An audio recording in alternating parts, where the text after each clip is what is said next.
Ok, bonjour à tout le monde, en espérant que chacun se porte bien. Nous voici ici à la première session de formation organisée par le club OSMN STP qui s'est déroulée la semaine dernière sur les bases de la cartographie numérique et la prise en main du logiciel OSM et la cartographie des bâtiments. Alors, cette vidéo permettra à ceux qui n'ont pas pu assister de pouvoir revenir sur un certain nombre de points et sera un complément à ce qui n'a pas été fait. Durant cette vidéo, nous aborderons deux points essentiels. La création d'un compte OpenStreetMap, la prise en main du logiciel GeoSM et la première configuration. Ensuite, nous parlerons de la cartographie des bâtiments en utilisant l'outil d'édition A, le griffon Mapatonners, le griffon Building Tools et enfin l'intelligence artificielle avec le griffon Map with AI. Ok, ce qu'il est important de savoir ici, c'est que OpenStreetMap est une base de données vraiment libre. Les données qui sont créées par n'importe qui ou alors n'importe quelle personne qui est passionnée par la donnée libre et est accessible à tout le monde. Donc, et pour avoir cette donnée, il faut bien évidemment la créer. Et donc, faire une certaine mise à jour de la base de données OpenStreetMap. Et ici, nous allons voir un éditeur parmi tant d'autres que nous pouvons utiliser pour faire la mise à jour ou alors la création de ce type de données-là, qui est notamment l'outil GeoSM. Ok. Premièrement, nous allons créer un compte. Bon, là, pour créer un compte, vous allez sur votre navigateur, vous saisissez OpenStreetMap. Tac. OpenStreetMap. Ok.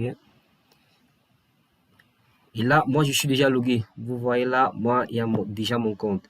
Donc, moi, je vais me déconnecter et je vais vous montrer comment ça se passe pour se connecter. Alors là, je suis déconnecté. Vous allez voir se connecter ou s'inscrire. Pour ceux qui n'ont pas encore de compte, vous allez cliquer sur s'inscrire. Ensuite, ici, vous allez mettre une adresse mail. Vous allez confirmer l'adresse mail. Et là, vous allez mettre le nom qui va s'afficher sur votre compte. Vous avez vu de mon côté, c'était Angelbert Modo. Vous allez mettre un nom qui permet de vous identifier. Et là, vous allez mettre un mot de passe en suivant les instructions, bien évidemment, et le confirmer. Bon, là, moi, j'ai déjà fait ça. Et puis, vous allez cliquer sur s'inscrire. Alors, on va vous envoyer un message, un mail, à l'adresse mail que vous aurez inséré ici, pour que vous confirmiez votre code, histoire ici de se rassurer que vous n'êtes pas un robot, en fait. Et lorsque vous aurez créé, vous deviez garder en tête votre mot de passe, le nom affiché et vraiment l'adresse mail que vous avez inséré. C'est très important pour ne pas après avoir des problèmes au niveau de l'identification dans le logiciel ou alors dans d'autres plateformes qui utilisent votre login OpenStreetMap. Donc, moi, je vais venir là, me connecter. Je suis déjà un compte. Là, ça reconnaît automatiquement. Tac, je me connecte. Et là, vous avez cette interface. Ça, c'est la première étape pour pouvoir commencer à cartographier sur OpenStreetMap. Il est important que vous ayez un compte OpenStreetMap. Donc, dans la description ou alors dans la vidéo, je vais insérer le lien pour créer un compte. Mais juste aller sur OpenStreetMap, taper openstreetmap.org. Ensuite, lorsque vous avez créé votre compte,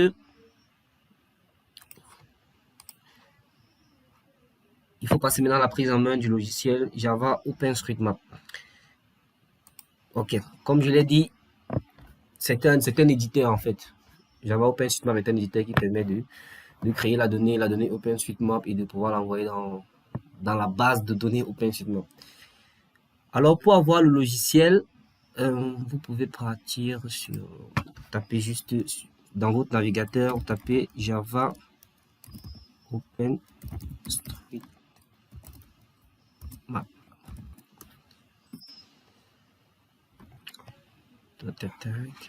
Ok, le voici. Voici son logo ici, là, vous pouvez cliquer dessus. Ça, c'est pour en fait télécharger. Bon, moi, je l'ai déjà installé, mais je vous montre un peu le process en fait pour pouvoir l'installer. Et là, il y a plusieurs formats que vous pouvez télécharger, ou alors plusieurs façons de télécharger ça. Il y a la version JPNL, vous pouvez la télécharger, ou alors en fonction de votre navigateur, vous pouvez décider, ou alors en fonction de votre système d'exploitation, vous pouvez décider de télécharger. Si vous avez une machine Windows, vous cliquez ici. Si vous avez ouais, une Windows, oui, Windows XC installé, ou alors si vous avez un Microsoft, on vous montre comment installer si vous avez un ordinateur Apple, ou alors un Mac. Donc là, pour ceux qui ont Windows, je vous conseillerais de cliquer sur Windows Exe. Donc là, ça va télécharger directement l'exécutable comme ceci. Et là, vous pourriez l'installer après. Là, moi, je l'ai déjà téléchargé, donc plus besoin de le télécharger. En fait, là, chez moi, il est ici. Là, le voilà. Donc, le voici ici. Donc là, moi, j'ai plus besoin de le télécharger, en fait.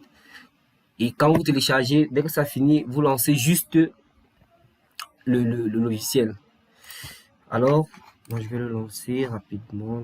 Tac, tac. Ici. Ok. Ok. Donc là, je l'ai lancé. Voici. Alors, ce qui est important de savoir, c'est que pour la première fois que vous lancez le logiciel, il vous faut être connecté. C'est vraiment important que vous soyez connecté parce que le logiciel va faire un certain nombre de mises à jour et les premières configurations, c'est généralement un peu de connexion. Une connexion assez stable pour pouvoir faire la première mise en œuvre, la première configuration du logiciel. Donc, je vous conseillerais d'être connecté lorsque vous ferez cela. Donc, ça va charger. Chez moi, ça prend plus de temps parce qu'il y a déjà un pré-réglage bien défini, mais chez vous, ça peut prendre moins de temps en fonction aussi de votre PC et des performances de votre machine. Donc là, ça charge.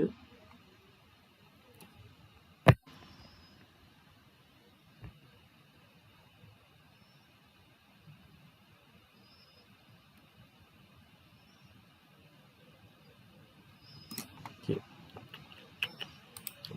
Ok. Alors, lorsque ça va s'ouvrir, vous aurez une image comme ceci. Maintenant, vous n'aurez pas, à ce niveau, c'est la barre d'outils. Alors, vous n'aurez pas forcément tous les mêmes outils que moi ici. Donc, vous aurez peut-être moins, certainement moins si c'est votre première fois d'installer. Et on va voir comment est-ce que on peut arriver à ce niveau-là. Donc, la première chose, on entre dans le logiciel, c'est de pouvoir faire la première configuration. La première, c'est de pouvoir associer son compte OpenStreetMap à l'éditeur JOSM pour permettre l'envoi des données directement de JOSM à la base de données OpenStreetMap. Alors, on va venir dans Préférences. Il y a deux façons. Soit vous venez cliquer directement ici dans Préférences pour aller dans les préférences et faire les premières configurations, ou alors vous venez dans je pense que c'est à ouais, réglage, vous venez à préférence de pré-réglage. Donc ça c'est la deuxième façon. Non. Alors la première étape ici là, c'est d'associer son compte OpenStreetMap à JOSM pour permettre l'envoi de vos modifications directement dans la base de OpenStreetMap. Alors, je vais venir dans serveur OSM.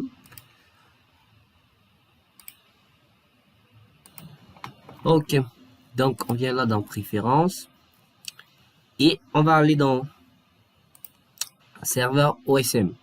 Alors, la première fois, il faudra bien associer son compte OpenStreetMap à JOSM.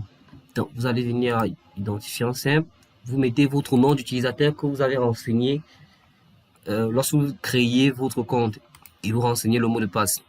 Après l'avoir fait, vous venez dans utiliser authentification 2.0. Alors, l'authentification 2.0, vraiment, c'est c'est la mise à jour en fait. Il y a eu plusieurs mises à jour ou alors plusieurs versions d'authentification des comptes OpenStreetMap à partir de différents logiciels, différentes plateformes.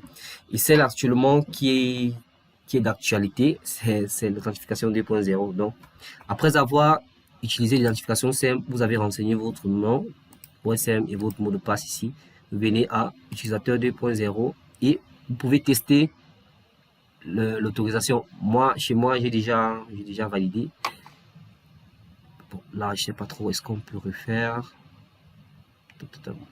Là, après, vous allez valider juste l'autorisation. Chez moi, c'est déjà OK. Après avoir associé votre compte OpenStreetMap à GeoSM, vous devriez télécharger un certain nombre de griffons. Alors, les griffons ici, ce sont des applicatifs, en fait, des petites applications ou alors des petites fonctionnalités qui sont ajoutées dans GeoSM et qui permettent un travail plus facile, en fait. Et lorsqu'on débute dans OSM, il y a un certain nombre de griffons qui sont plus ou moins utiles à avoir. Donc, on va télécharger ces griffons. On vient dans griffon, on vient à, vous allez venir à mettre à jour. Ça va télécharger l'ensemble des griffons. Et puis, vous allez rechercher les griffons suivants.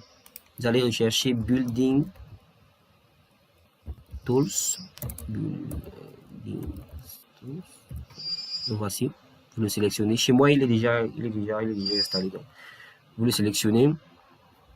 Ensuite, vous cherchez utile.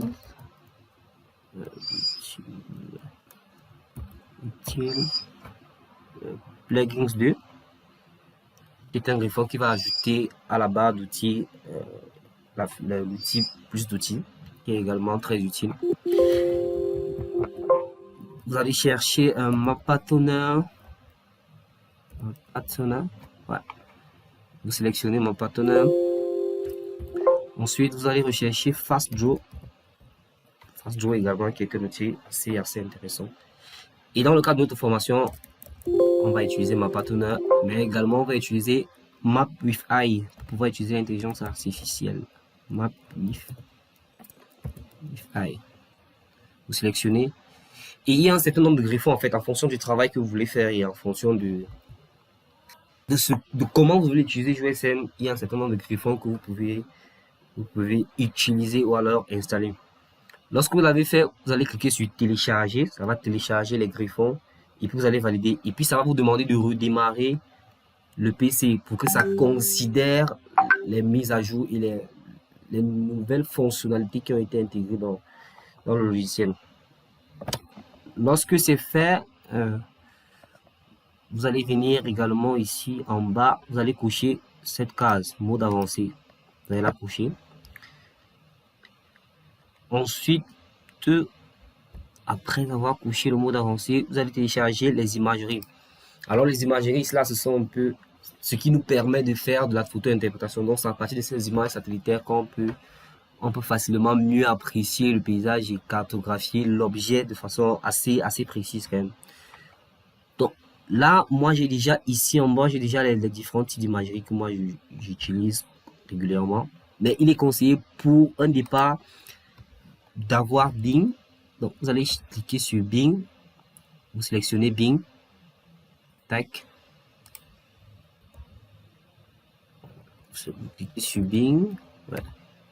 Vous le sélectionnez, vous l'envoyez là. Quand vous allez cliquer ici là, il va venir sur ici en bas. Bon, de votre côté, il n'y aura rien ici, hein. Il n'y aura rien. Donc à chaque fois que vous allez sélectionner l'imagerie, vous venez sur activer, elle va descendre. Vous sélectionnez Esri mondial. Sélectionnez, vous couchez. Vous pouvez également sélectionner OpenCycle Map qui permet de voir les courbes de niveau et qui est généralement utilisé pour la cartographie du réseau géographique ou alors de voir un peu comment la topographie de l'endroit se comporte. Il y a OpenCycle, OpenMap Topo, je pense que c'était OpenMap Topo. Open Topo Map. Open Topo Map. Sélectionnez Open Topo Map. Bien Cycle OSM ou Open Cycle Map. Donc en fonction vraiment des imageries ou alors de ce que vous voulez, vous sélectionnez. Mais les imageries principales sont Bing, Esri, Mapbox et peut-être Open Map Topo et Open Cycle Map. Lorsque c'est fait, vous les envoyez cela et vous aurez ces différentes imageries là. Et également, ce qui est important ici là de savoir au niveau des imageries, c'est ceci. La première colonne, si nous montre un peu le type d'imagerie. Est-ce que c'est un fond de carte? Est-ce que c'est une base de données? Est-ce que ce sont des images de drone? Ou alors autre chose. Lorsque vous voyez la petite loupe là, ça veut dire que c'est un fond de carte en fait. Ceci, c'est une carte. Ça veut dire que l'image est une carte en fait. Ici, ça sont des images de drone. Et voilà, juste, donc il y a les fonds de carte, il y a les images de drone. Et ici, c'est la couverture. La deuxième colonne, c'est un peu la couverture. Quand il n'y a rien, ça veut dire que ça a une couverture mondiale. Maintenant, quand il y a ceci, ça veut dire que c'est un pays en particulier. Là, le AL, c'est l'Albanie. Le AQ, c'est l'Antarctique. Donc, il y a des images de drone en Antarctique. Il y a des images également de cartes en Antarctique et autres. Et là, ce sont les fournisseurs d'imagerie et ça sont les adresses mail où sont disponibles ces imageries. Alors, lorsque vous avez fini au niveau des imageries, vous pourriez potentiellement modifier encore quelques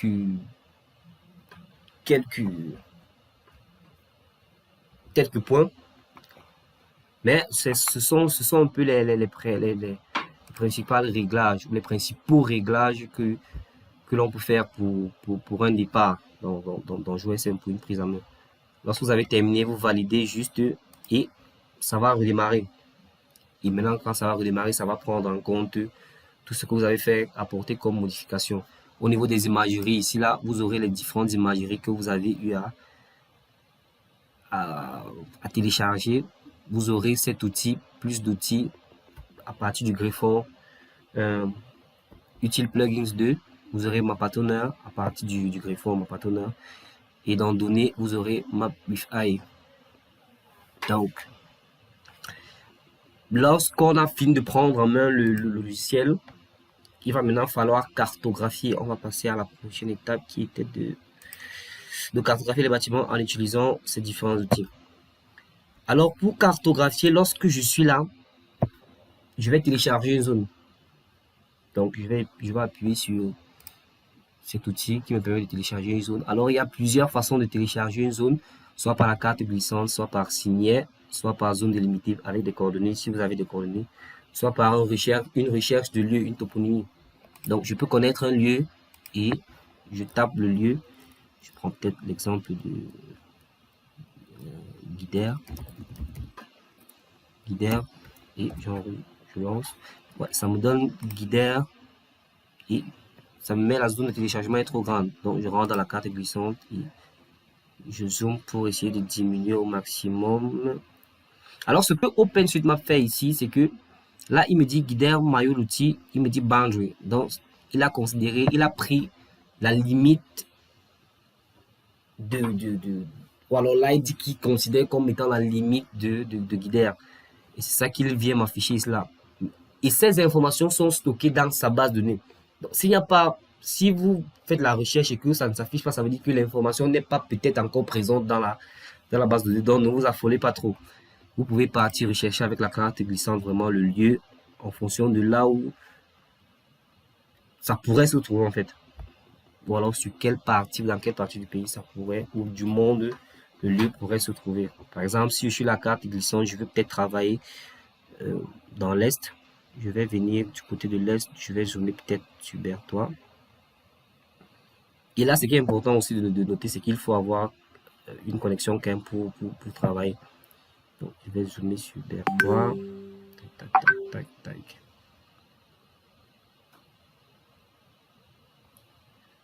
Là, ça charge un peu.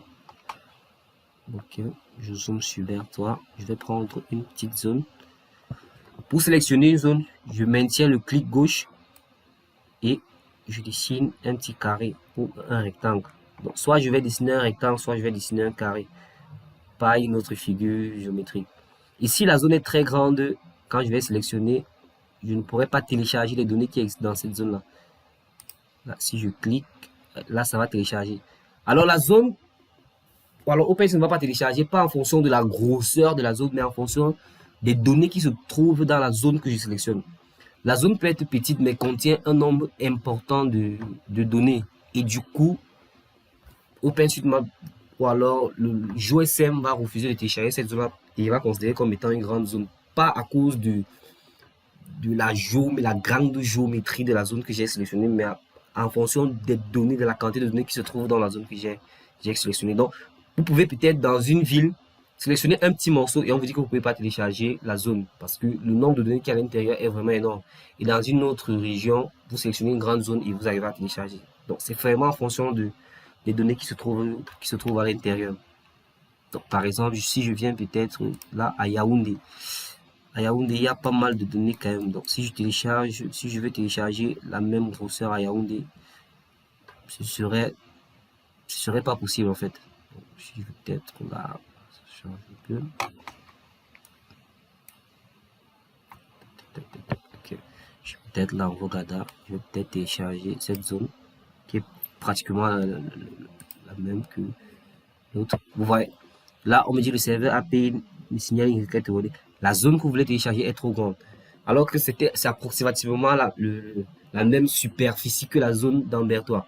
Donc, c'est vraiment en fonction du jeu de données qui se trouve à l'intérieur de la zone que vous voulez cartographier. Donc, là, moi, je vais rentrer à Ambertois.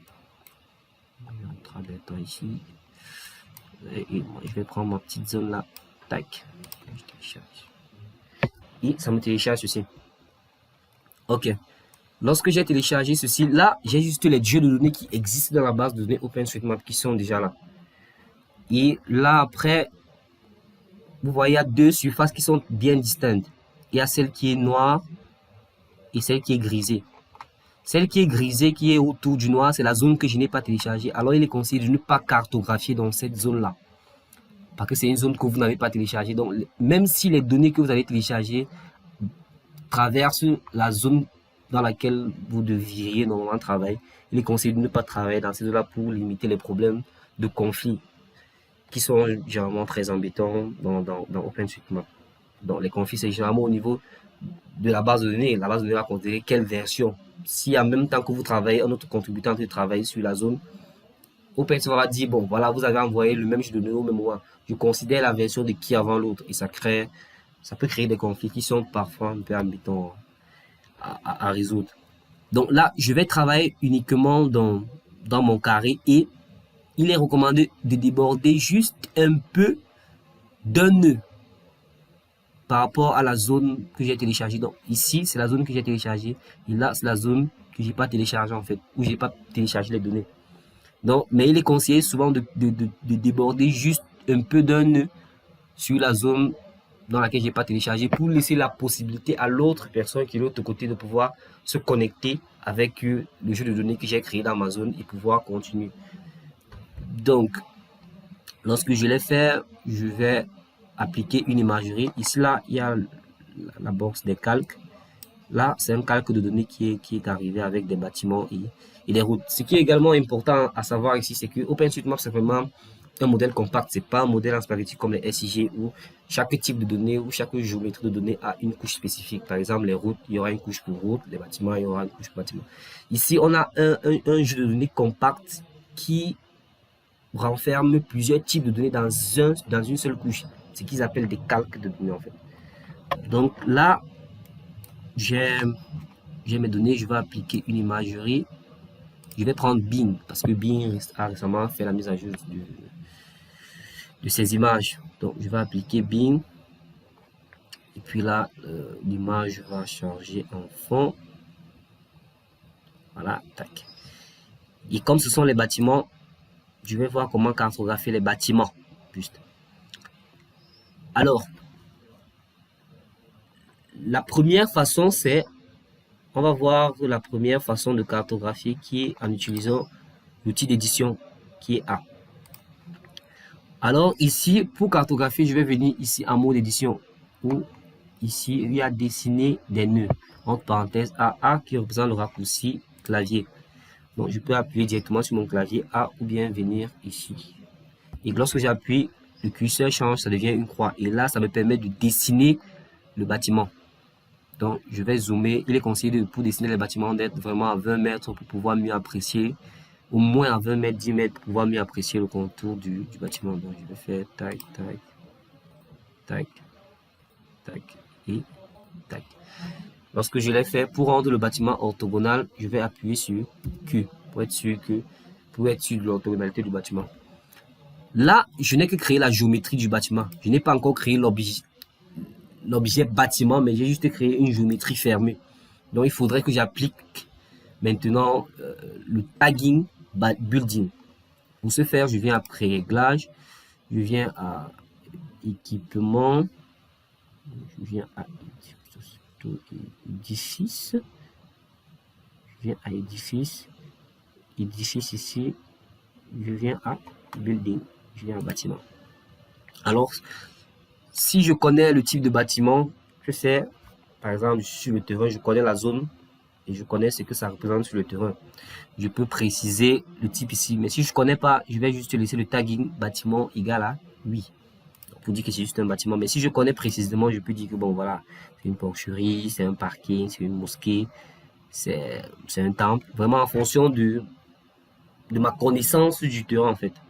Donc, moi, je connais pas le bâtiment, je vais juste mettre 8 et j'applique le tagging. Lorsque j'applique le tagging, la couleur de la géométrie change, ça devient grisé.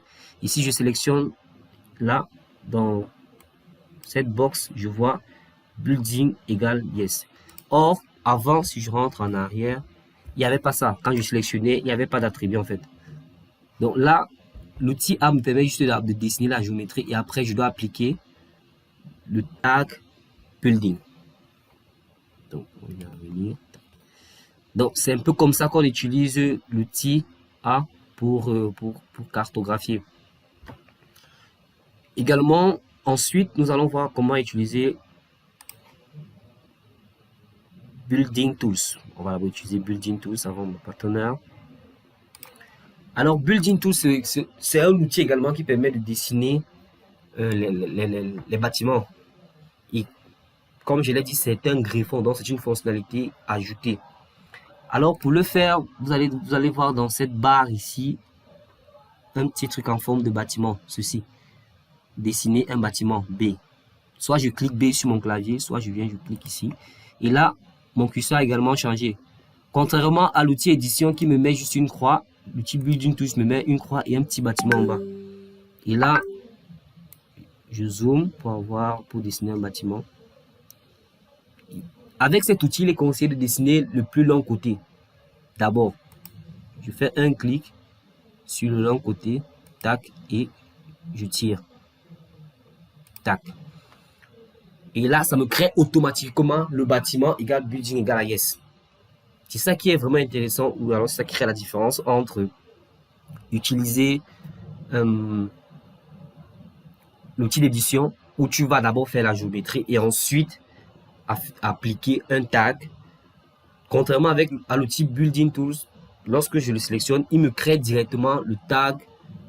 Non seulement il me crée la géométrie, il me crée le tag building égal à yes. Maintenant, si je veux modifier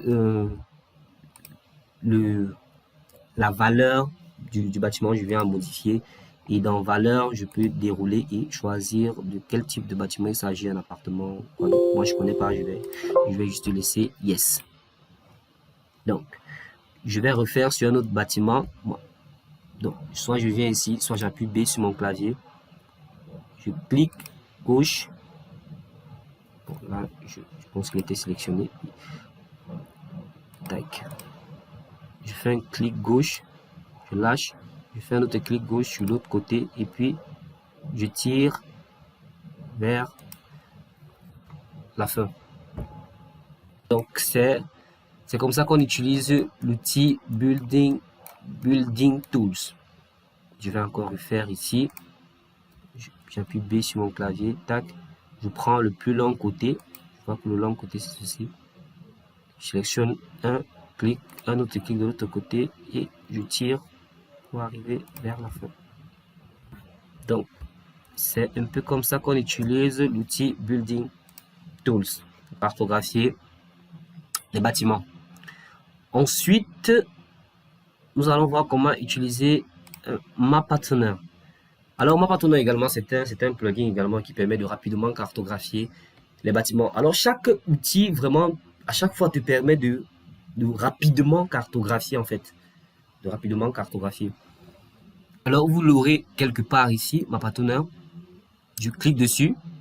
Alors, dans cette fenêtre, il y a plusieurs types. Il y a des bâtiments qui sont en forme de cercle. Il y a des bâtiments qui sont en forme de rectangle, de carré. Alors, qui ont une forme différente du cercle. Alors, ce sont des bâtiments orthogonaux que je veux dessiner. Je vais cliquer sur Batch Orthogonal Building. Ou alors, faire un CTRL ALT F2 sur le clavier. Je clique dessus. Bon, là, je dois être en mode édition d'abord. Tac. Je clique dessus. OK. Ensuite, je viens là, je vais peut-être faire les bâtiments ici. Alors, pour utiliser l'outil MapPartner, qu'est-ce que je fais? Là, je n'ai plus besoin de faire comme dans le premier outil d'édition, de dessiner tous les contours, ou alors dans Building Tools de faire le long côté et puis étirer sur toute la superficie du bâtiment. MapPartner me permet de dessiner plusieurs bâtiments à la fois en fait. Comment ça se passe? Je vais peut-être dessiner les bâtiments qui sont dans cette zone, mais je ne veux pas faire un bâtiment à la fois. Donc, je vais dessiner une fois et après appliquer le bâtiment une fois. Ce que je fais, c'est je vais prendre 3 côtés de chaque bâtiment parce qu'on suppose que si j'ai 3 côtés ou alors si j'ai 3 points d'un bâtiment, alors je vais de façon automatique, je peux trouver une orthogonalité avec le 4e point. Donc, je clique 3 côtés du bâtiment, c'est 1, 2, 3.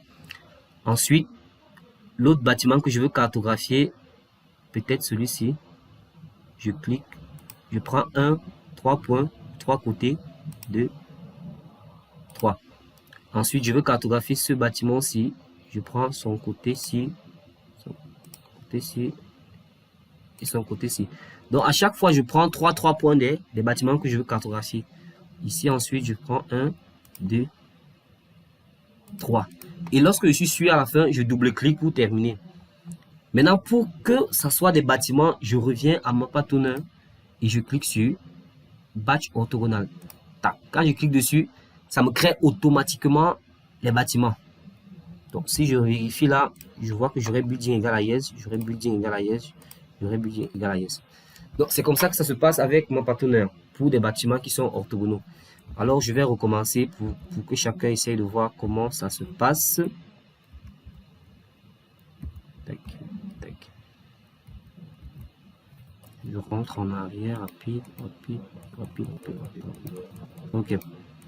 Donc, je pars à MapPartner, je sélectionne Batch Orthogonal, Building pour des bâtiments orthogonaux. Je pars en mode édition.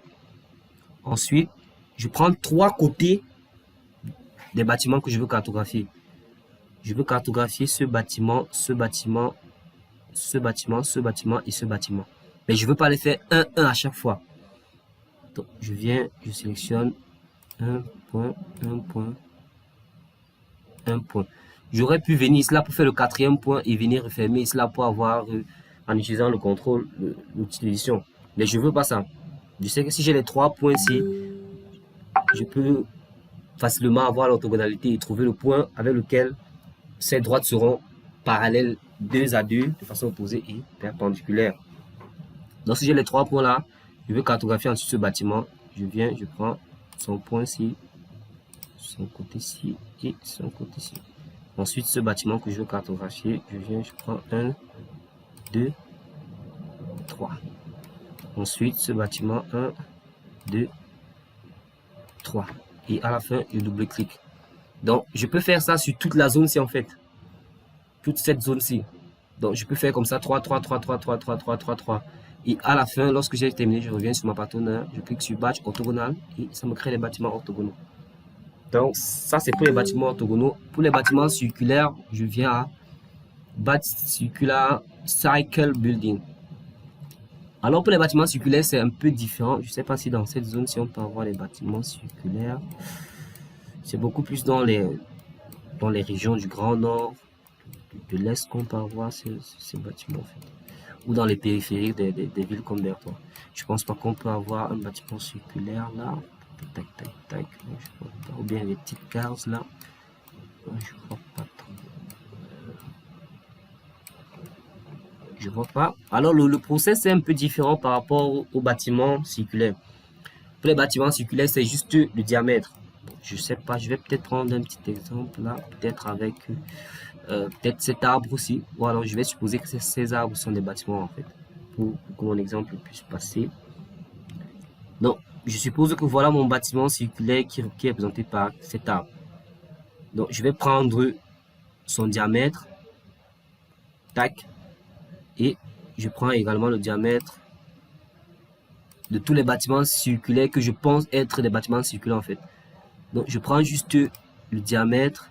Donc, pour les bâtiments circulaires, c'est juste 2 points. Donc, les extrémités du bâtiment ou du cercle qui représente le bâtiment. Donc là, j'ai peut-être ceci. À la fin, je double-clique et je reviens comme pour les bâtiments orthogonaux dans mon partenaire, patch cycle, tac. Et là, ça me crée automatiquement des bâtiments en forme de cercle. Donc, ce sont des outils qui sont assez intéressants pour rapidement cartographier en fait. Donc, voilà comment on utilise ma partenaire pour cartographier. Ensuite, le dernier point, c'est comment utiliser l'intelligence artificielle pour cartographier les bâtiments avec l'outil Map with AI. Alors, Map with AI également, c'est un outil qui permet d'utiliser l'intelligence artificielle. Alors, comment ça se passe en fond? C'est que cette intelligence artificielle ou alors ce plugin détecte ou alors détecte la géométrie orthogonale des bâtiments et les routes. Pour le moment, ça ne peut que déterminer, ça, donc les routes, les potentiels routes et les potentiels bâtiments qui sont orthogonaux. Mais c'est un outil assez intéressant quand même parce que ça permet une rapide cartographie et nous sommes vraiment à l'ère où il faut intégrer l'intelligence artificielle dans les sciences spatiales et dans pratiquement tous les domaines. Donc, c'est un outil également qui est assez intéressant. Et comme au départ, on l'a bien installé comme greffon. Et pour l'utiliser, ici, maintenant, il faut nécessiter un peu de connaissances dans la gestion des calculs dans OpenStreetMap. Pourquoi? Parce que ici, observez bien, ici, on a un calque. La première étape pour cartographier avec l'intelligence artificielle est de venir dans Données, venir dans Map with AI, et après Map with AI dans leur Data. Alors, qu'est-ce qui va se passer ici? C'est que l'intelligence artificielle dans la zone que j'ai téléchargée va essayer de détecter ce qu'elle considère comme des bâtiments et les routes. Elle peut détecter soit les bâtiments, soit les routes, soit les deux en fait. Mais elle peut aussi ne pas détecter grand chose qui ressemble aux bâtiments ou à des routes en fait. Et lorsque je clique dessus, ça fait la connexion au serveur. Donc, ça va essayer de faire une reconnaissance de ce qui peut être bâtiment ou route. Tac. Et là, voilà. Ça m'a trouvé tout ce qui peut être bâtiment. Vous voyez, mon calque activé est Map with AI. Si je viens sur le calque de données que j'ai téléchargé, vous voyez que dans ce calque, j'ai cette zone d'occupation du sol qui est une land use, dans une zone résidentielle, et celle-ci.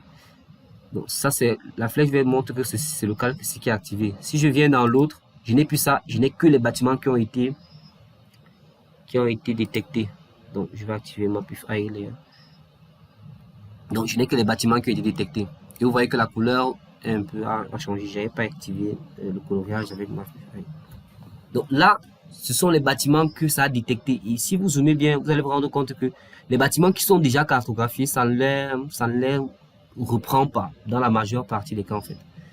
Donc là, vous voyez que c'est pas mal en termes de bâtiments que ça a pu détecter. C'est pas mal. C'est en fait un outil qui est assez intéressant.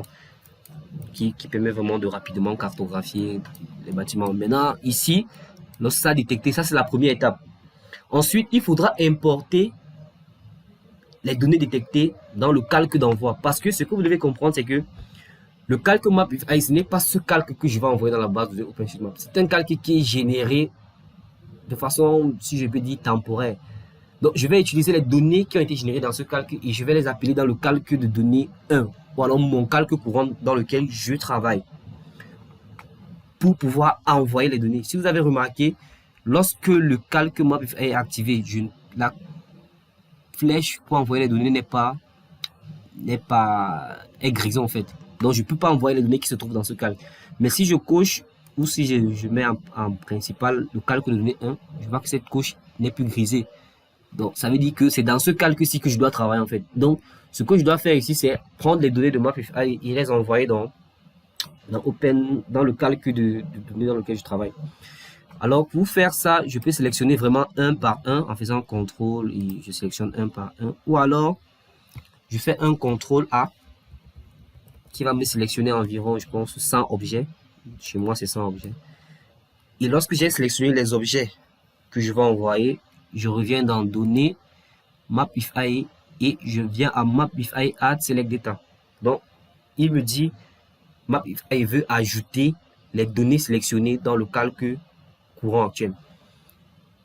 Et là, si je clique dessus, tac, il me dit chemin, blablabla. Moi, je vais dire ne plus m'afficher ça. Tac. Et là, vous voyez que le nouveau calque courant, c'est ceci. Et il me mentionne les objets que j'avais sélectionnés là-bas qui ont été ajoutés dans ce nouveau calque. Et vous voyez qu'en fond, c'est ce qui est grisé là sur les données de Mapify. Si je désactive la vue ici, ce n'est plus grisé en fond. Donc, cet outil permet d'afficher la vue ou de ne pas afficher le calque. Donc, voilà les données Mapify. Et quand je vois vraiment que ce sont les données qui ont été appelées en fait. Comparé aux données qui existaient déjà. Et là, ici, je peux travailler. Vous voyez que ça a détecté automatiquement ça qui était une route, comme je vous l'ai dit. Et là, si je vois Highway Residential et je vois source Maxar. Donc, ça détecte à partir de Maxar. Donc, voilà, ça a détecté cette petite route ici, ouais, qui n'est pas quand même mal. Bon, ici, je pense c'est un bâtiment. Là, maintenant, il faudrait vraiment ajuster la forme et vraiment repositionner les objets. Par exemple, ceci, ça a détecté ceci comme un seul bâtiment, mais qui n'épouse pas vraiment la forme. Alors que là, je vois qu'il y a, c'est vraiment deux bâtiments distincts. Donc, ce que je vais faire, c'est repositionner cet objet. Tac. Là. Et puis, dessiner ce bâtiment qui, à mon avis, doit être un bâtiment qui est isolant en fait. Comme ça, tac, tac.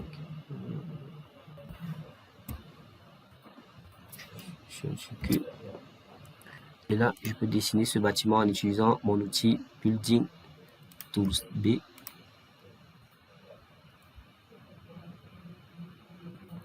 Tac. Vous voyez, les outils qui sont dessinés directement sur ce calque ont une couleur différente. Là, je l'ai dessiné, il a une couleur différente des outils qui ont été générés par Mapify. Donc, là, je vais ajuster un peu la forme de quelques bâtiments. Ouais, je pense qu'ici, c'est pas mal. Donc, vraiment, après avoir généré les bâtiments, il est vraiment important de faire un contrôle sur les données générées par Mapify pour bien ajuster la géométrie et repositionner les objets. Je pense que ceci... Donc, une route ne peut pas passer sur un toit, donc c'est pour ça que j'ai déplacé ceci. Bon, les données existantes, je peux également les arranger un tout petit peu. Je pense que c'est pas mal. Ceci.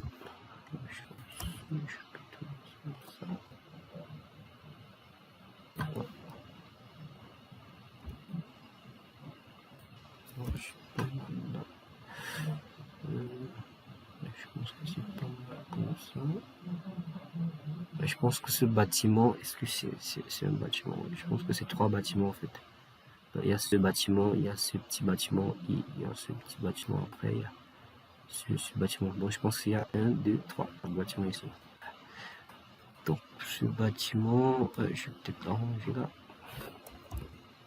Je vais le tourner. Alors, pour tourner comme je tourne là, je fais un contrôle, je maintiens sur contrôle et shift sur mon clavier. Et puis, je fais un clic gauche sur ma souris. C'est ça qui me permet de router un peu. Voilà. Et pour déplacer, comme je déplace chaque côté là, j'utilise l'outil extrude. J'appuie X sur mon clavier ou alors je viens à, je pense c'est mode et je viens à extruder. Donc là, bon là je vais pas modifier tout ça. Il y a pas mal de choses quand même qui sont pas très correctes dans cette zone. Donc il peut avoir des données, mais ces données ne sont pas par rapport à ce qui existe dans la réalité, ne sont pas très adéquates. Donc c'est vraiment un grand problème ou alors un enjeu de pouvoir produire une donnée de qualité. Donc à chaque fois, vraiment se rassurer que la donnée est vraiment de qualité. Donc là, je fais ça. Donc, raison pour laquelle j'essaye de faire ça comme ça.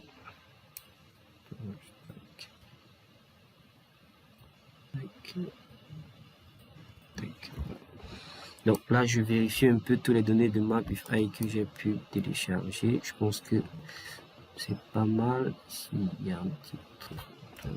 Attention là. Tac. Tac. Et tac. Donc là, et quand on est sûr qu'on a fait le tour, je pense que ceci, je sais pas si c'est connecté.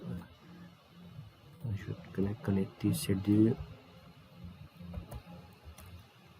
Alors pour fusionner les nœuds comme je viens de le faire, je sélectionne un nœud, je sélectionne l'autre et j'appuie sur M. Sur mon clavier, ça me permet de fusionner deux nœuds. Je pense que c'est dans outils. Peut-être dans outils. Je pense que c'est oui, dans outils. Fusionner les nœuds. Donc voilà, c'est ça ici. Tac, tac, tac. Ouais, bon, là maintenant, c'est juste vraiment du contrôle qualité. Et lorsque je pense avoir fini, donc ça c'est les données que j'ai importées du calcul Mapify. Je peux continuer à venir encore ici, là. Et chaque fois que je prends les données du calcul Mapify que j'amène ici, là, elles ne sont plus disponibles dans le calcul Mapify. Donc, elles reviennent ici, là. Et pour prendre toutes ces données-là, donc je vais encore revenir ici, là, sélectionner une quantité de données que je vais encore également appeler. Donc, je vais revenir pour comment est-ce que j'appelle les données sur Mapify. Donc, je viens à donner, pour la première fois, je viens à donner Mapify. Je clique sur le premier qui va me créer un layer qui va détecter automatiquement les bâtiments. Et ça va me créer un layer qui est ceci, qui sera couché comme principal. À chaque fois vous allez voir cette flèche, c'est que c'est le calque ici qui est visible en fait, ou alors aussi le calque sur lequel on est en train de travailler. Et lorsque j'ai fait ça, je sélectionne les données, soit en faisant CTRL et je sélectionne un par un ou en faisant CTRL A. Et après avoir sélectionné, je reviens dans données Mapify et je dis Mapify add select data. Donc il va ajouter les données sélectionnées dans le calque courant. Et après je peux donc faire ajuster dans le calque courant la forme, la position des données qui ont été détectées par Mapify. Lorsque je pense avoir terminé, je viens sur envoyer les données. Il va me donner les avertissements, route qui croise des bâtiments, ce qui n'est pas normal, bâtiments non résidentiels qui se croisent. Donc là, je dois quand même, ce sont des problèmes que je devrais quand même résoudre. Bâtiment se chevauchant. Donc je viens à avertissement, j'ouvre le premier, je fais un clic droit, zoom to layer. Ici, bien évidemment, je peux pas avoir une route qui passe sur une maison. Donc là, je fais ça. Ensuite, on dit bâtiment résidentiel qui se croise, clic droit, zoom to layer. Donc là, j'ai la zone résidentielle, mais j'ai les bâtiments qui sont superposés à la zone résidentielle. Donc je vais juste déplacer la zone résidentielle comme ça. Tac. Je vais peut-être l'arrondir jusqu'ici. Je pense qu'elle arrive jusque-là. Ouais. Je fais pour l'autre. Ouais, je pense que c'est bon. Ensuite, on dit bâtiment se chevauchant, je déroule. Je viens là, bâtiment se chevauchant. Voilà. Il y a deux bâtiments qui se chevauchent là. Donc, je vais enlever un. Je peux également supprimer le calque d'erreur si vous me permettez de façon bon. Là, je supprime ça. Donc, vous voyez, dans ce cas-ci, MATLAB a détecté un bâtiment qui existait déjà. Il l'a superposé par rapport au même bâtiment, ce qui arrive quand même rarement, mais bon. C'est également un petit inconvénient de l'outil, raison pour laquelle il faut vraiment encore après faire un traitement des données qui ont été générées, qui ont été envoyées dans le calque courant en fait. Voilà, je vais sélectionner ça et puis j'ajuste là. Clic droit, zoom. Même chose ici. Ici, je pense que c'est là. Je peux désactiver ça ici. On dit bâtiment se chevauchant. Oui, il y a des bâtiments qui se chevauchent là. Je vais juste déplacer un peu. Je pense que je vais peut-être arranger ceci comme ça. Tac. Tac là. Je pense que là, je suis pas mal. Puis je déplace ceci comme ça. C'est tac. Ok. Je pense que c'est bon. Donc là, je dois résoudre quand même tout ça. Bâtiment qui se chevauche, c'est pas bon. Ok. Ensuite, ici, voilà, un autre cas où les bâtiments se superposent. Donc, j'enlève un bâtiment juste et je garde l'autre. Ici, ouais, bâtiment qui se superpose encore. Je pense que ce bâtiment peut être comme ça. Ouais. Je vais l'ajuster là comme ça. Je pense que c'est un bâtiment en fait. Donc, je vais peut-être mettre ça. Je déplace un peu là les nœuds pour que ça épouse la bonne forme. Je sélectionne et je puis pour avoir l'orthogonalité. Et là, je pense que c'est bon. Les chemins non croisés, bon, les chemins non nommés. Nous ici en Afrique, on n'a pas beaucoup de chemins qui sont quand même nommés. Donc là, je pense que c'est bon. Si je refais l'envoi, voilà. Il y a encore deux bâtiments qui se chevauchent. Je vais résoudre ça. Tac. Je vais juste là légèrement. Tac. Et ici, peut-être comme ça. Tu mets peut-être comme ça.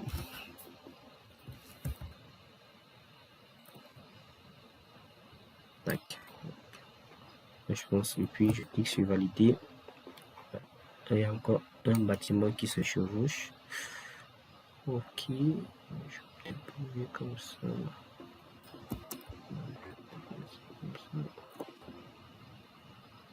Tac. Je pense que là, c'est pas mal quand même. Je pense qu'il y a quelque chose ici. Peut-être comme ça. Peut-être comme ça. Ouais, c'était comme ça. Tac. Donc là, je pense qu'on est ok. Ouais. Puis j'envoie. Bon, là sont les chemins non nommés. Je peux envoyer. Ensuite, qu'est-ce que j'ai fait? Je ne sais pas dans quelle zone je suis. Je pense que j'étais à...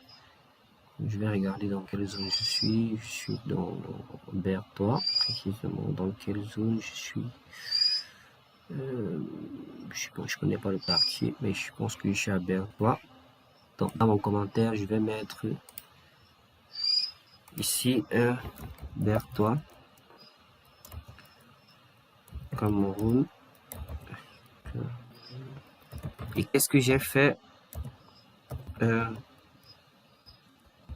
J'ai modifié des bâtiments en fait. Modification. Je peux mettre ajout des bâtiments, mais comme j'ai ajusté aussi la forme des bâtiments, donc ajout des bâtiments serait un peu limité. De façon globale, j'ai fait des modifications sur les bâtiments. Ensuite, je mets le hashtag. Donc, le hashtag, c'est un peu l'organisation avec laquelle j'ai travaillé. C'est OSM.